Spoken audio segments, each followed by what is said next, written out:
חברים, ברוכים הבאים לשיעור נוסף ביומן המסחר. אנחנו נמשיך בתוך הסטטיסטיקות, דברנו על סקירה כללית, חיתוכים מפורטים, נכסים, אסטרטגיות, אנחנו נעבור פה לסוגי עסקאות.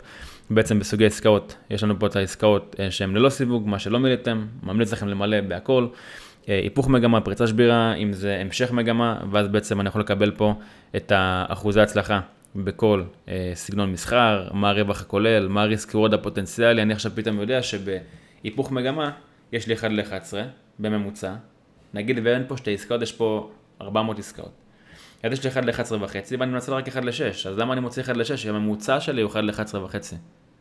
שווה לי למשוך יותר את הטריידים, בין אם זה לקחת פר שלי מאוחרים יותר, בין אם זה לשים טיפי מלא ביעד שהוא נמצא באזורים האלה, וסטטיסטיקה לא משקרת. אם עכשיו יש לי הרבה מאוד טריידים וזה מה שנמשך, זה מה שנגזר, אני רוצה להגיע כמה שיותר קרוב ל-100% פה, בניצול של ה-RR. אז זה ככה לגבי סוגי העסקאות.